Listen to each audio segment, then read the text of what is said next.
Hi everyone, welcome back to the channel. So in today's video we're going to be talking a bit more about what happened recently in the news with SEC and Kraken. I think this is obviously a big thing in the crypto space, and I'm looking to try and bring a bit more of this content into the channel every so often. I'm not going to turn it into a news channel, but I think it's always good to have this information and understand what's happening in the broader market. So just before we jump into it, I finally set up an actual chat Telegram group for the CryptoHuntzman channel. The link will be in the description. Obviously, at the moment, the way I've done it, I kind of have two areas: is an announcement channel and then just a general chat channel that I put up a poll to see would people be interested in it. So, look, make sure you drop in there. Can chat different crypto stuff. So, yeah, we're not going to wait around. We're going to jump straight into the video.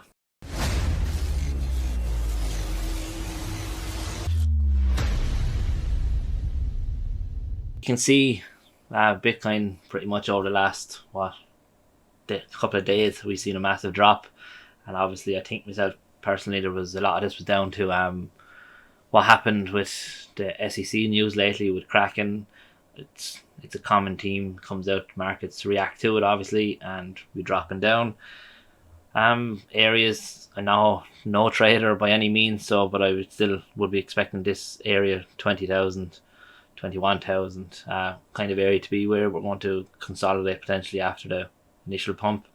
Again, could be 100% wrong, so more than likely I am, but I think this is the reason why we've had a bit of a drop, was because of this news. The big news basically from the SEC was that they've come to a settlement or an agreement with Kraken Exchange over failing to register the offer and sale of their crypto asset or their staking as a service program. Kraken agreed to settle the charges by paying 30 million in fines. Obviously, they have to cease offering staking services within the US or to the US retail investors, and they will be able to continue offering this offshore. Personally, I think it's a kind of it's going to be a push into more people into DeFi. It was a completely wrong approach, I think, by Gensler. I think I'm pronouncing it right anyway, of the way to combat that. And I think that was backed up again by the SEC commissioner. Basically came out and she said that, pretty much today the SEC shut down Kraken staking program and counted as a win for investors. I don't see it as a win for investors, obviously, like what she's saying. And obviously she disagrees that it's it's the wrong way to go about it. Again, it's mentioned here, the commissioner blasted their agency in the February the 9th statement titled "Cracking Down," arguing the regulation by enforcement is not an efficient or fair way of regulating an emerging industry. Again, it's something I agree with as well. I think it's a pretty much stupid move by him on what he's doing. Again, she tweeted out, obviously there's a bit of support obviously from different people. So you have Brian Armstrong, who's the co-founder of Coinbase. Obviously he agreed with it, and pretty much the same mentality of enforcing it is the wrong way to go. Again, he mentions here it would be a terrible path for the US, as it would further drive crypto businesses offshore.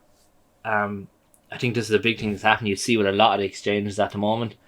I don't know off the top of my head how many are registered still in the United States, but I know a lot of them probably are offshore now and in countries that are a bit more user or friendly towards crypto and crypto markets and crypto exchanges.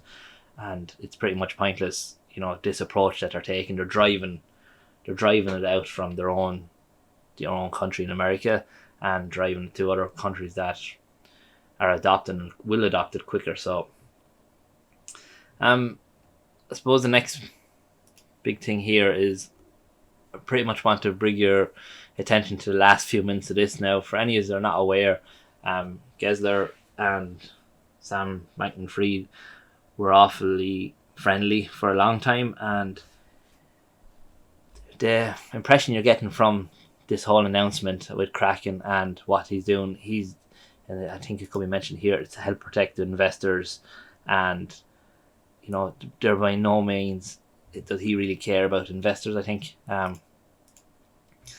So I'm just going to play the last couple of seconds of this over on Twitter. Again, just a quick ping here is if you're not following me on Twitter, make sure you try and follow me. I'm trying to push up to the 3,000 followers, a lot more active on Twitter now, so I would appreciate any support there.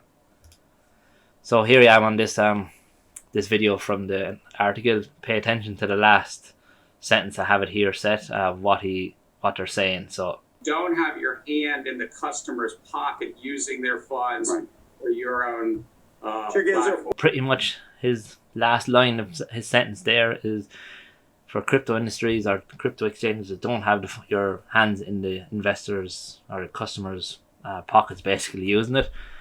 I'd like to know how much of this he took on board when he had all his little private meetings with Sam Bankman-Fried, and did he care about investors back then? No, because I'd imagine he was getting a lot of brown envelopes handed to him and things like that. So look, it's all hearsay, I suppose. These are different things you're taking off different platforms, but we can get a general idea of what's happening. And Bitcoin started to see a bit of a rally like the general markets, and like always, the first rally that we get is normally met with some major news that's going to try and push it down. Will it impact us long term? I don't think so. And after his announcements, obviously, this came out, this little video clip of him, and again, I'm going to play it. Again, it doesn't add any value. He's literally trying to be making fun of the entire space, I think, in general. So I'll play this quickly. That's STAKE, not STEAK. Is it true here, as this person said, crypto holders are looking for clear guidance, and his mocking remarks are doing the exact opposite of protecting anyone? It's almost like in school, you'd have a person that would potentially, if it's a bully or if it's someone that would have been in school making fun over something in specific, that's his approach, or making fun of a different group of people or something like that. I personally just think it's a stupid thing to do. The world is moving towards this. It's time probably everyone likes it at, and then position starts to cop on a little bit of what it is. Maybe there's time for a fresher approach and people with actual ideas instead of just blatantly coming out and saying what they want kind of thing. And maybe the likes of this woman, a bit more input in what happening potentially. Again, look, I'm not up to date on everything with the SEC and all the rules and regulations, so if I'm wrong on anything, let me know in the comments. But maybe it's the time to get rid of the people like this and start getting people that potentially have a better idea of going forward. Again, as I mentioned, was he after getting payoffs from the FTX fiasco? How could he be involved so heavily with meetings with Sam and not be aware of any of this? So so pretty much, what does this mean for the entire crypto space in general? What is this news? As I said, I think at the beginning of it, this is just going to push people to DeFi, further into DeFi. It comes back to that thing. I know, not your keys, not your coins. If you're staking them on an exchange, it is very risky. Same risk as there in DeFi. If you're staking it on some protocol that could disappear tomorrow morning, it is very risky as well. But potentially have more control and in DeFi and in certain protocols that have a bit of history behind them, and they have a bit of history behind them and audits and things like that. So like, for example, Beefy, it's a platform I use regularly. I use it for staking, I use it for LPs, for everything. But we can do our different stakings here in their single assets. There's nothing major about it. Obviously there's risks with it. If Beefy were to ever go bust or go down or disappear, again, there are risks, similar risks we would have with an exchange. Big thing about it is, obviously, we potentially can get higher APYs anyway than your general exchange, so that's obviously a good thing. again, he is technically, Gensler has only pushed people that potentially were using Kraken for their single asset staking or staking in general. All he's done is turn them users towards DeFi, and I think that's the one area he doesn't want people to be at, because it's going to be potentially combating with banking and the traditional finance system. So, Beefy is one example. Another example that I use is obviously Dex Vaults. These are all platforms that cater to the needs that you will be wanting. And I think myself, as I said, this is where it's being pushed to. There's a lot more other platforms that offer, obviously, your staking abilities. You have your PancakeSwap, you have your Phantom, you have your Phantom wallet. You have loads of different opportunities to stake, liquid staking. I've made a few videos on my liquid staking journey at the moment. I'll try and link them somewhere in this video. But again, the options are there. There's probably no need anymore to have massive amount of funds staking on an exchange. There's no benefit long term, I think. And obviously this news now has just pushed it, I think, potentially further more people into DeFi, I think, anyway. So yeah, look, that's pretty much my news update on that and my views on it going forward. I think it's a pointless thing. One question I have, and maybe someone in the community can answer this, they charged, there was a 30 million fine is what was Kraken were hit with.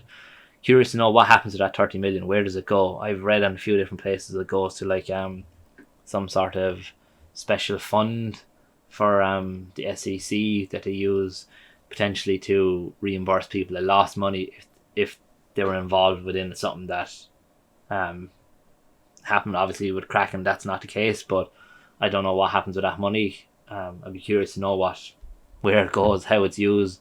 Does it all just end up coming back to this fella here on the right again? So, well, not all of it, but a percentage of it anyway. Yeah, look, that's pretty much it.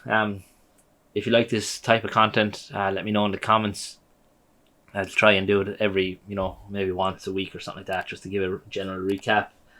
Make sure you join my Telegram group.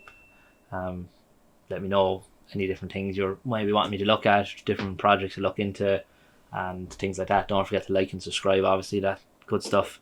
And again, if you know what happens to the 30 million, let me know in the comments and what you think. Maybe give me some ideas of where you think the money could end up going. So thanks very much for taking the time and watching it, and hope everyone has a great day. Thank you. Bye.